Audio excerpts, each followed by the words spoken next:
Professor Kogan is the entity professor of management and professor of finance at MIT Sloan. He has published extensively in leading academic journals, including Journal of Finance, the Journal of Financial Economics, the Journal of Political Economy, and the Operations Research. Today, Professor Kogan will discuss his research on proof-of-stake token valuation and its implication on the security of POS mechanism. He derives an economic theory of POS token values and shows that economic value of POS token is key to preventing attacks on POS blockchains. Professor Kogan, the floor is yours. You have 35 minutes, and we leave 5 minutes to the end for open discussion. Okay, thank you very much, everyone, for tuning in. Let me give you a brief outline of what we're going to cover here. So we'll discuss evaluation model under the proof-of-stake protocol, and I'll start with a brief introduction to the protocol in comparison with the proof-of-work. And then we'll look at several applications of the model, and in particular, we're going to apply it to questions of monetary policy, network security, and also we're going to extend the model to allow for the second layer, the payment channel network. And that's going to basically be our content. So let's start with a brief introduction and overview kind of the background. I already covered this actually. So the most commonly used protocol for securing the chain is the proof of work. And the idea is that the blockchain is a ledger of transactions packed into blocks. Blocks can be added to the chain, referencing previous blocks.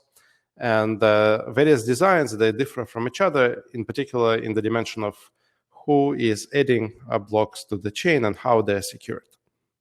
So in the proof of work, security comes from the fact that in order to be able to add blocks to the chain, one must win the competition among miners. Miners have to spend resources to solve a computational problem, a difficult computational problem. And whoever wins the competition adds blocks to the chain and collects some rewards. And rewards come in the form of transaction fees, which are collected from the transactions packed into the block. And they come directly from the system in the form of new blocks. And security of the chain is based on the cost of mining, the marginal cost of mining, which is electricity and the specialized hardware that's needed typically for these operations. Now, the Bitcoin is, of course, is a dominant example of the implementation of the proof of work design. And there are concerns about it, some concerns about its performance. Now, these could be addressed to some degree by altering the design, but sticking with the proof of work mechanism for securing the chain. But there is a higher level concern that proof of work is consuming a lot of energy and arguably wasting energy. I'm putting a question mark there because it's still an open question to what extent it's a waste or necessity. But this is something that one can start thinking about based on some of the tools we develop here. But basically, our starting point is that there are alternative protocols, and we're focused in particular on the proof of stake, which are being implemented in the number of cryptocurrencies. It's still a minority in this total ecosystem, but the largest one to date is probably EOS, and Ethereum keeps talking about transitioning to POS. They haven't done it yet. If and when they do, they're going to be probably the largest example of that. But basically, this part of the ecosystem is interesting, particularly because it contains this promise of improving efficiency of this entire system, making it less resource hungry. Now, let me describe a stylized model of the proof of stake. This doesn't really go into the details of the protocol, of course, but it captures some of the key features of various possible implementations that for our purposes are relevant for valuation. So again, in this area, one can focus on the micro details of the protocols, thinking about vulnerability to attacks and incentive compatibility and so forth. That's not what we're doing here. What we are doing instead is focusing on the economic properties of the system, assuming that it works as designed. But admittedly, it's a strong assumption, because some of these incentive compatibility questions, they're still open. Okay, so with that in mind, the key elements of the system are there are proposers, block proposers. These are the guys who add blocks. They propose blocks to be added. And so they formulate these proposals. They pack transactions into the blocks. There is a block finalization step. And then there are incentives provided by slashing. So let me describe a little bit further what all of these things are. And again, I'm introducing them because they play a role in our model, but there are other things we're leaving out, which of course are relevant technologically, but not first order to our analysis. So block proposers are elected using some kind of decentralized randomization algorithm, and typically they're going to be elected based on the holdings of tokens. So the probability of being elected is proportional to how many tokens they hold as a fraction of the total. Then elected proposers form blocks, and that includes transaction data and references to the to the summary of the chain up to date.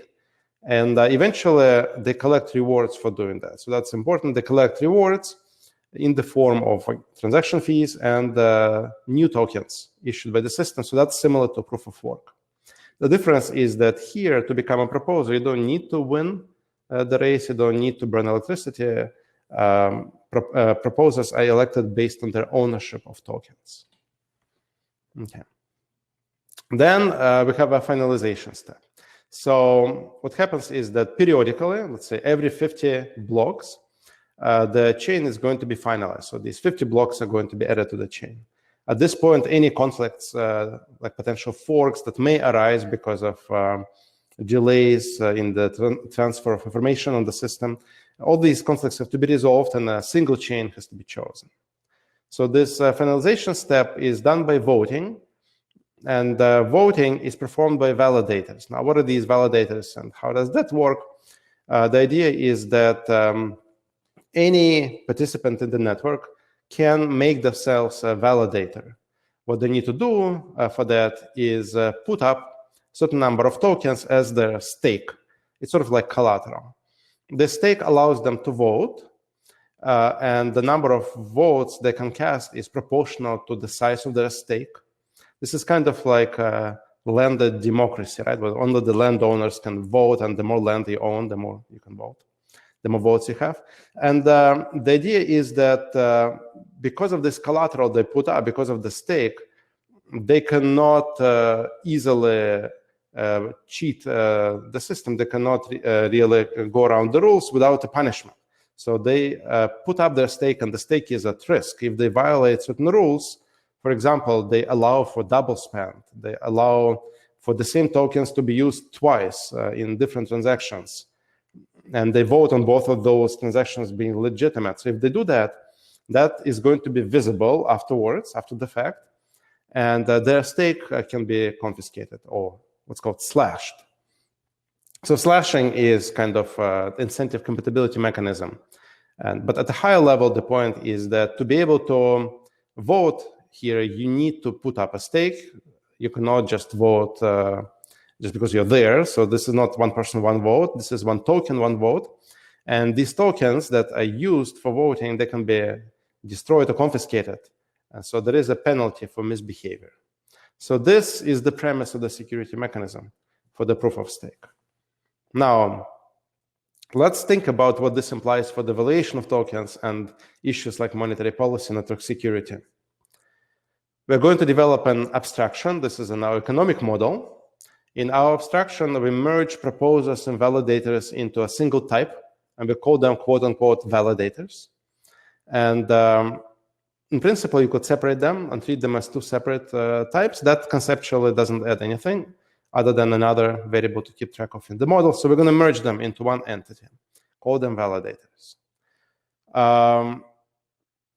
We assume for a second, we will relax this in a few slides, that there are no rewards in new tokens. All the rewards come from transaction fees. Validators behave competitively. Nobody is dominating the system and nobody is being strategic. They take prices in the network and outside in the financial markets as given. And they also take network design as given. So they're not going to think, oh, we can fork the chain or we can change the rules. They take the rules as given. Validators have unrestricted access to complete financial markets. That's the assumption, with no constraints on trading. Okay. So now we are going to assume that the network is processing a flow of, let's call them retail transactions. Now, this is how tokens are used. And that flow is at the rate YT. And Y is measured now in dollars. Hi, Professor Kogan. We have a question from the audience. Yes. The audience asked that isn't this mechanism different in protocols such as Algorand? The validators which produce this block is chosen based upon winning a round on their own system and then verified by others to have won. They then create a block which is updated in the whole network. Is his understanding correct? There are different versions of this protocol. So you're right that different variations are not going to look exactly the same. If you look at the Casper, if you look at the Ethereum proposal, it's going to look different from Algorand. Algorand finalizes every block. On the Ethereum proposal, you finalize a bunch of blocks. These are the details that ultimately we think are second order to what we're trying to say here. So if you bear with me, hopefully you'll see that. There are some key elements here, which are that by participating in network security mechanisms, in validation activities, one is able to collect rewards. So that's common to all these designs. And these rewards are proportional to the tokens one is willing to put at risk. So these are central features. And that's basically what we need. The exact details of the protocol, of course, will differ network to network. But our analysis could be adapted.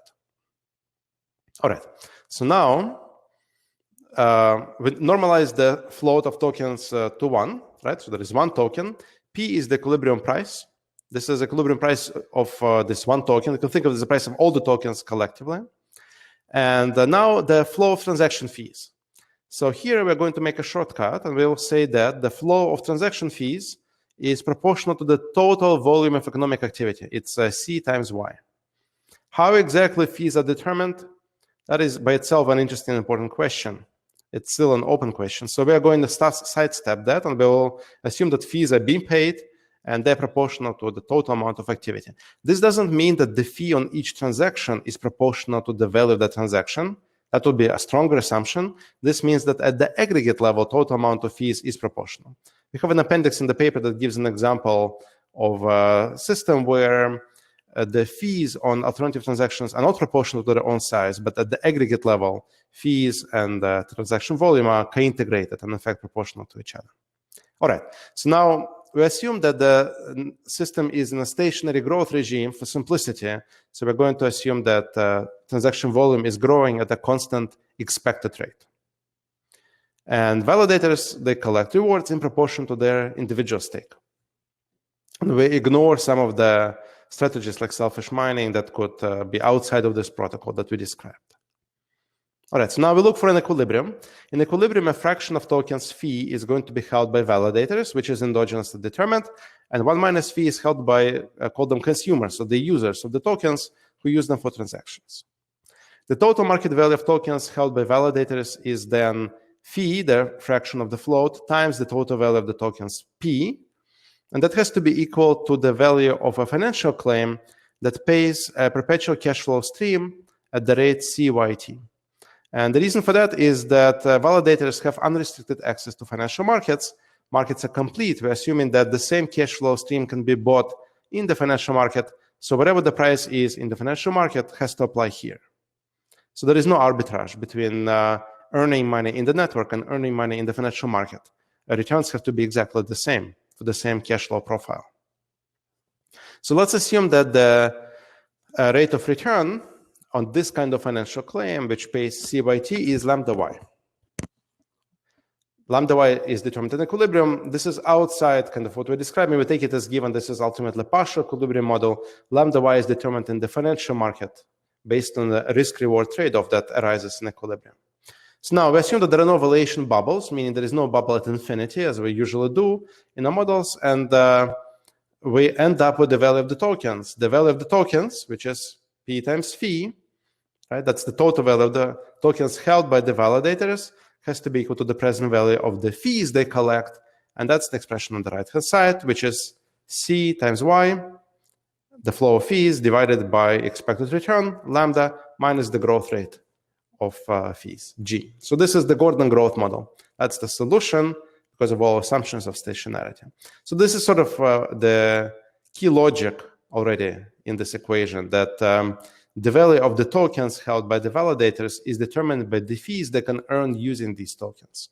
And ultimately, the reason why we can assign the value is because validators have to earn their opportunity cost, which arises from the fact that they can transact in financial markets without constraints. So they don't need to deposit tokens. They could sell them and buy treasuries, stocks, and so forth. So returns in the system have to be consistent. All right, so now the value of the validation pool we established. Question then is, what is fee in equilibrium, right? Because to figure out the value of the tokens, we need to know fee. So first of all, let's know that this value already provides a lower bound on the price of the tokens. Whatever fee is between 0 and 1.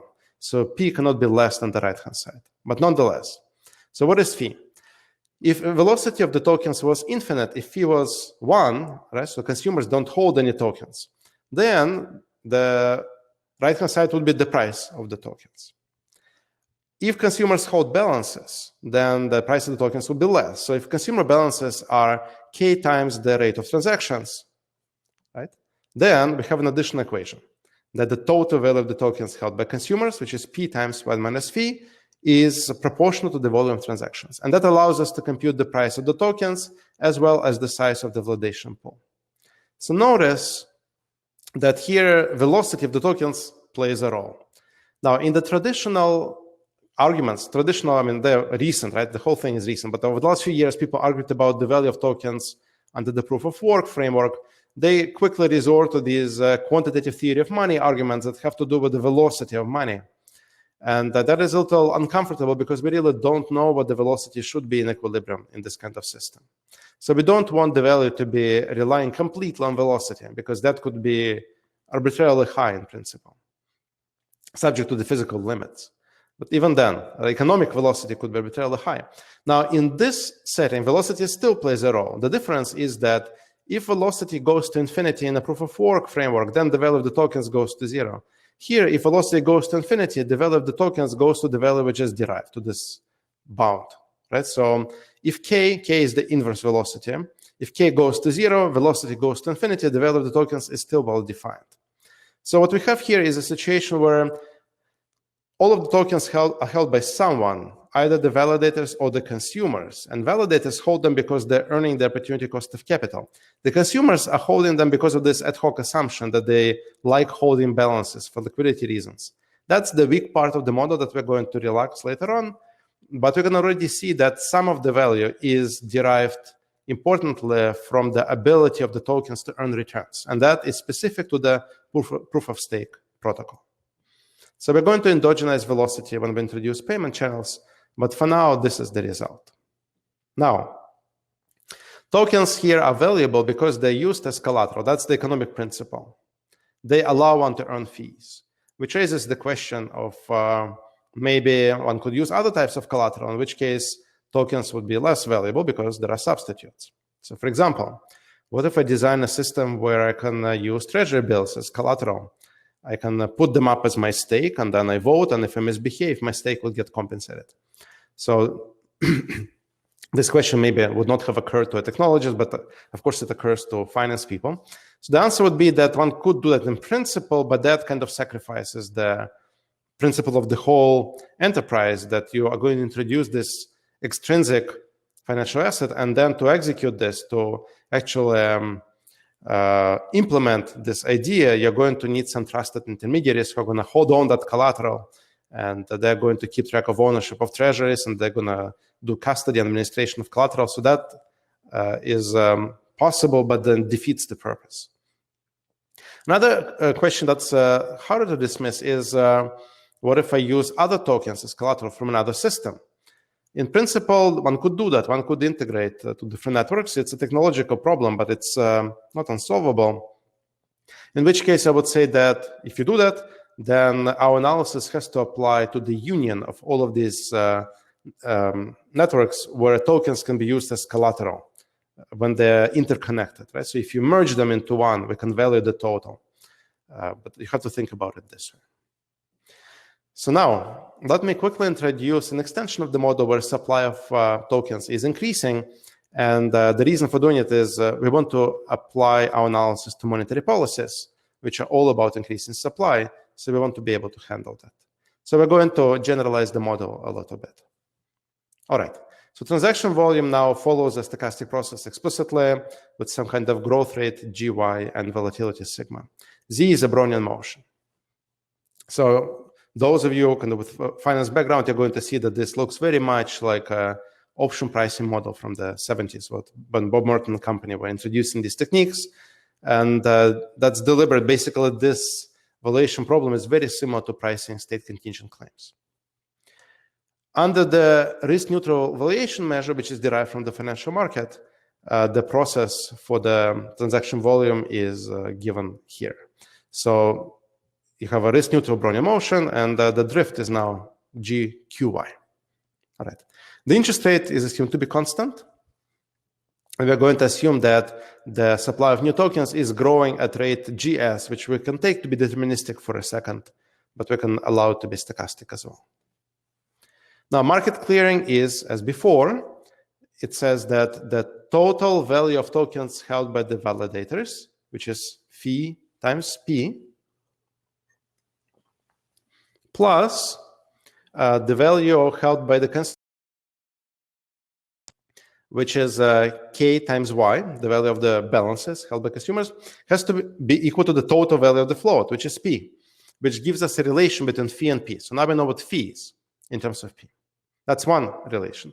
The second equation comes from the arbitrage restriction that under the risk-neutral measure, the expected return on holding tokens has to be equal to the risk-free rate.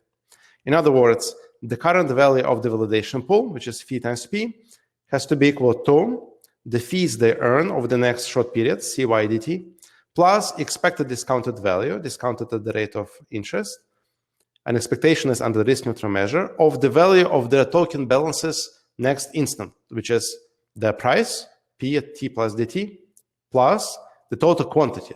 So here, inflation or supply of new tokens plays a role because validators are the ones who are receiving newly minted tokens as rewards for their activities. And so as a fraction of the total float, their token holdings are growing due to that supply, due to GS. If GS was equal to 0, this valuation equation would be exactly the same as the one before, with GS being positive, the total fraction of tokens that are in the validation pool is going to grow due to the supply of new tokens. So the second equation connects P today to P next instant. And with this equation and the relation, the market clearing between phi and P, we end up with the valuation equation on the token value, which is the one below. It tells us that the expected growth rate of the token price is equal to the interest rate times the price. That's a term that shows up in any option pricing equation. And the second term is specific to this exercise. It has the flow of fees that the tokens collect, plus benefits of signation, benefits of issuing new tokens that accrue disproportionate to the validators because consumers don't earn the new tokens by holding balances. Notice that in this equation, the denominator looks kind of interesting, right? The denominator is the total value of tokens minus consumer balances. And what this tells you is that the larger are these consumer balances, the smaller the validation pool, the more rewards validators are going to earn per unit of tokens they commit. And this is how the size of the validation pool eventually gets determined in equilibrium. That as validation pool shrinks, rewards that they earn rise. At some point, they're going to reach the equilibrium rate of return, and that's the value we should observe in equilibrium. Now, the solution of that previous model is very simple. It's a linear solution where the value of the tokens is proportional to the total volume of economic transactions. The coefficient A is time dependent, and we derive an equation on A that is based on the previous valuation equation. And if we substitute constant growth rates, what we find is a generalization of the previous valuation equation. The price of the tokens normalized by the total volume of transactions is equal to token inverse of the token velocity as before, that's still there. And now the new term that shows up is this one, K times GS. So what is that? This is a measure of the inflation tax that is imposed on the consumers who hold the tokens in their wallets without earning rewards, suffering from dilution due to the issuance of new tokens. I'm labeling it inflation tax because that's basically what it is, and it's a convenient way of thinking about it, because as we introduce the payment channel network, it's going to play a first-order economic role. All right, so now what you could see is that the value of the tokens is derived from three sources. One is consumers like holding them, and that gives tokens some value. The second is transaction fees, that constant C captures transaction fees in proportion to economic activity, and then inflation tax due to the monetary policy. And all of them contribute to the value of the tokens, and how exactly is captured by our formula. Now, if you look at this formula for a second, you could say, all right, something is fishy about it, because if I increase the inflation rate, if I increase the rate at which tokens are issued without bound, if I let it increase to infinity, the value of the tokens will also go to infinity, which makes no sense. Somehow that seems wrong. So why is that the case in the model? And the answer is that's an artifact of our simplifying assumptions. We assume that the demand of consumers, demand for holding balances, is inelastic. They hold the same balances regardless of the inflation rate. Then, of course, if you increase inflation rate to infinity, you're increasing inflation tax to infinity. You're basically confiscating their holdings at an increasing rate, and they keep replenishing them. So then there's going to be a transfer of value from consumers to the validators at an increasing rate. So that's why it appears that the value of tokens goes to infinity. But what this really is telling us is that a more realistic model would assume that the demand for balances is a function of various properties of the system. And in particular, it's a function of the expected return on the tokens, or rather the expected change in the price. And increasing inflation would discourage holding of balances. But here we didn't introduce that feature into the model, so we have this artifact that's there. Now let's look at some applications. One application is to network security. And I noticed that I'm getting close to my capital T, so I'm going to accelerate significantly. I'm going to skip through some of the details and just summarize what I mean here. Network security here is derived from the following, that if you want to somehow double spend, as a kind of a leading example of breaching security, you can steal some fraction of the flow of transactions, but then you're going to lose the stake that you put up to execute this kind of violation of the protocol. So security is derived from the fact that if the stake is sufficiently valuable, then it doesn't make any economic sense to double spend and lose the stake. That's kind of the premise. There could be other types of attack where you say, I'm not trying to double spend, I'm just trying to destroy credibility of the whole system.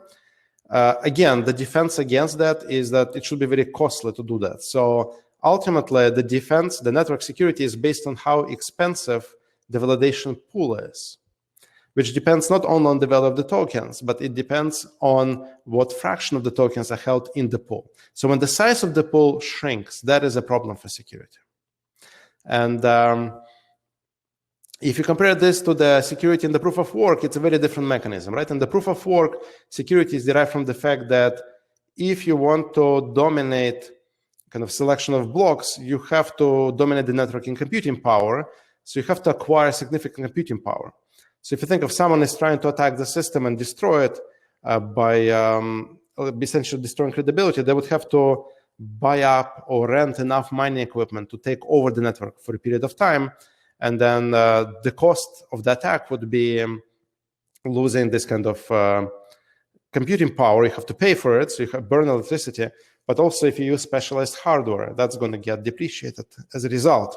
In a proof of stake, the defense is the value of the validation pool.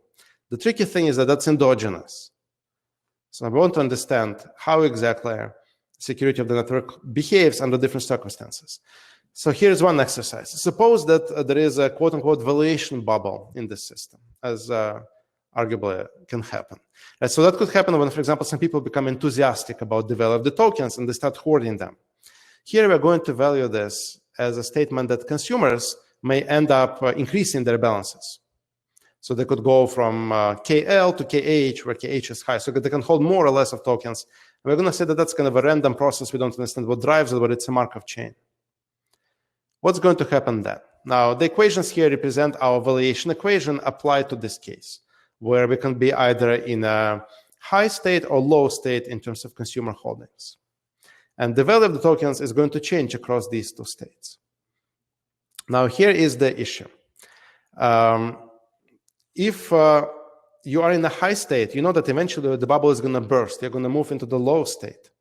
If validators are rational, which we're assuming, they're going to realize that when that happens, they're going to experience a capital loss because the value of the tokens is going to drop.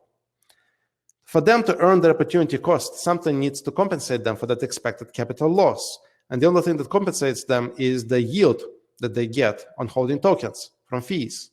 Yield has to be really high. For the yield to be sufficiently high, the denominator, the total amount of tokens held by the validators, has to be small.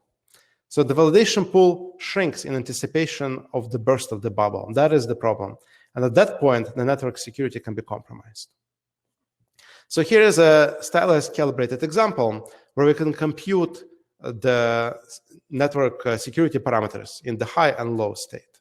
So here's a baseline. Consumer balances are equal in the high and low state, and they're equal to 15 over 365. So we're saying that consumers are holding roughly 2 weeks worth of transactions in their wallets. In this case, the security parameter is 347. So whatever that number means, in the context of this calibration, it means that the total value of the validation pool is equal to 347 times the value of transactions executed during a 10-minute period. So this is over 2 days worth of transactions. Now, suppose instead that in the high state, consumer holdings blow up to 1 quarter. So this becomes a 3-month worth of spending. That's what they hold in their wallets. And the transition rate is such that the probability of moving into the rate of moving from the low state into this bubble state is 10 times lower than the other way around. So these bubble states are rare. They don't last very long. But once you're there, consumers hold a lot more tokens, from 2 weeks to 3 months worth of spending. And now what you see is that the value of the tokens in the high state is higher than in the low state. The difference is not huge because the value is forward-looking, but the validation pool size is very different. In the low state, it's 75% of the total flow. In the high state, it's 1%. Now, these numbers, of course, are stylized, but they are highlighting in a very stark way what the problem is. So once you collapse the size of the validation pool, network security is compromised. So it doesn't take a lot to take over the validation pool. So now what we introduce is the active monetary policy. The active monetary policy says that the supply of tokens is going to grow at a time-varying rate, which is determined based on which state you're in, low or high. Now, admittedly, the state is not observable, but one can condition monetary policy on the size of the validation pool, which would be equivalent. The critical parameter here is M. M tells you the following, that if in a low state you grow tokens at some rate, let's say 1%, then in a high state you're going to grow them at the rate of M%. So you increase the rate of supply in a high state. Now, this may sound familiar. This is kind of like Federal Reserve trying to lean against the bubble. But the mechanism is very different. Here, consumers don't care about inflation rates. So you're not going to burst the bubble by making it more expensive to speculate. The mechanism here is to compensate the validators with an increased inflation rate, with the inflation tax on these speculators, rather than letting them shrink the pool and get their compensation from the high yield from fees. So it's a very different mechanism. It's not about bursting the bubble. It's about reducing the impact of the bubble burst on network security. And so what you see then is the following. On the horizontal axis, you see this parameter M. This is the ratio in the inflation rate between high and low states. On the vertical axis, you see various endogenous variables, such as token value. What you see is the token value, of course, is high in the high state and in the low state, but it's increasing with the inflation rate because inflation tax is helping the validators. Now, what's important is basically this one, validation pool size. What you see is that in case of 1-to-1 reward, when m is equal to 1, that's the benchmark case. There's a big difference between the high and low state. That's what we were looking at before. But as you increase the inflation rate, the size of the pool in the high state, the blue line, increases substantially. And so this is what we want to see, that the difference between the size of the pool in the high and low state is reduced by active monetary policy. Network security parameter, of course, benefits from that. You could see that network security improves significantly as the validation pool size is increasing. All right, so the last thing I want to point out is how to extend the model to the payment channel network. And I'm not going to show you the model. Basically, it's an extension of the existing model, but the key idea is the following. Once you introduce the second channel to the network, what may happen is that a lot of transactions now are happening off the main blockchain, and it looks like they're using the blockchain for security, but they're not paying the transaction fees. They're collecting them through those payment channels. So in this case, the inflation tax becomes essential. Inflation tax is the mechanism by which participants in the second layer in the payment channel network are transferring value to the main blockchain. So this is in exchange for using this public resource, the blockchain itself, the main blockchain. So this is very similar to how in public finance we may have some commonly used resources. Let's say defense, you have an army, everyone benefits from having that, but nobody wants to pay for it. So the way you pay for it is with taxes. And in this context, the analog of the tax is inflation tax.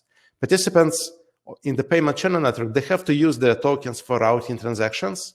They cannot use the same tokens for validation, and so they don't benefit from the issuance of new tokens. They're suffering inflation tax. And in this case, even if consumers don't hold any balances, the value of the tokens is fully determined. And you see it from the solution, so that now the value of the token doesn't rely on token velocity and monetary policy. The rate at which tokens are growing determines the size of the validation pool relative to the size of the payment channel network. So I'm going to leave this here. So the conclusion is that we developed a token valuation model with a few applications. It's a conventional financial valuation model using contingent claims pricing. We applied it to network security, evaluation bubbles, monetary policy, PCN layers, and now one could use it as a kind of off-the-shelf model for other types of applications. For example, to try to understand the economic impact of the proof of work versus proof of stake protocols, the social cost. Okay, thank you, Professor Kogan. So if anyone has any questions, you can post it on the chat. Otherwise, I also have a question for you, Professor. So one controversial thing about proof of stake is that slashing can be hard, especially I've read some cases online that you can literally blackmail another person saying that you have his private key and you don't actually does, but you can say that you have it. And if you don't really pay a ransom, I can, do something to slash your tokens. And how does that, have you considered incorporating that possibility into the valuation model and especially the security part of the model? Yes and no. Basically, as I said in the beginning, we're not going into the weeds of the protocols. We're modeling them at a stylized level. However, one could capture all of these issues in some reduced form way by saying that acting as a validator is not free. It's not just a matter of saying my tokens are now part of the stake. You actually need to invest in some kind of physical infrastructure to provide security. Mm-hmm. We are ignoring that because we think of those as fixed costs. Maybe they're not fixed. Maybe securing $1 billion of tokens is harder than 10 million. At that point, you need armed guards or something like that. But we are assuming that that cost is zero. It's easy to edit.